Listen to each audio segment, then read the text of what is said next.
I've used, I'm going to kind of wipe off the excess ink back into my canister and just obviously put the lid on that.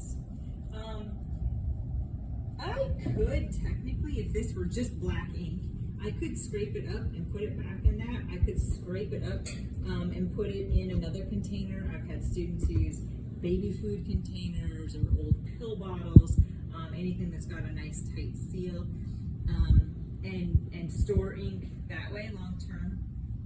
Obviously, if it's a food container and you put any of our art supplies in it, don't ever use it again for food, because the materials they use to make these colors can have toxic components, so you don't want to be having any of that ingested.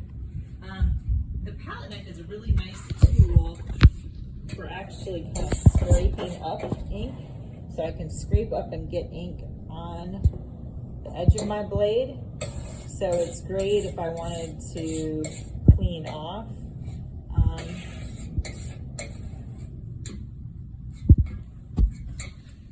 My palette knife, I can do that. I mentioned before that this ink, what activates the ink is water. So it can sit on the tray really the whole semester and be fine. I've noticed in the main studio that it gets a little sticky, a little bit dried out. I could cover it with, if this were like a 9 by 13 pan, I could put a cover on it. I could put saran wrap over it. Any of that would be fine. I can always clean it up and put out new ink, which is fine. It just gets a little more expensive. Okay, so this palette knife, I got some of the ink off, but the remainder of the ink, I'm just gonna wipe off. Palette knives are so great, I just pinch and wipe. So that's lovely, and I kind of make sure and get the edges. I'm sort of wiggling around, and I have dirty hands, so I got the blade or the handle dirty. So I'm gonna wipe that as well. You don't usually have to wash your palette knives, as long as you wipe them off really, really well. So I don't typically wash them, but I do just make sure all the edges have no ink. Your brayer's a great way to clean. I don't typically leave ink on stuff like this because it's rubber and things can be reactive and break down. So this, taking a piece of your just scratch paper, I can actually kind of just roll off some of that ink. Get the edges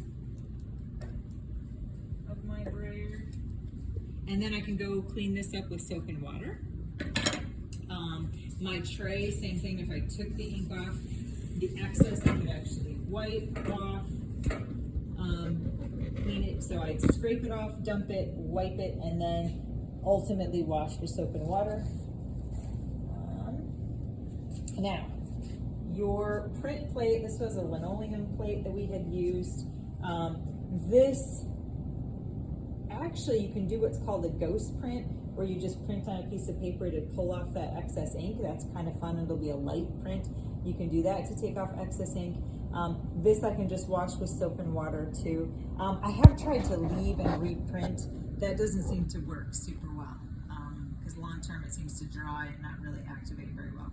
So this I probably would just put a piece of paper on, take off as much ink as I could, and then wash it with soap and water, and I'll throw it on my tray, my place to dry.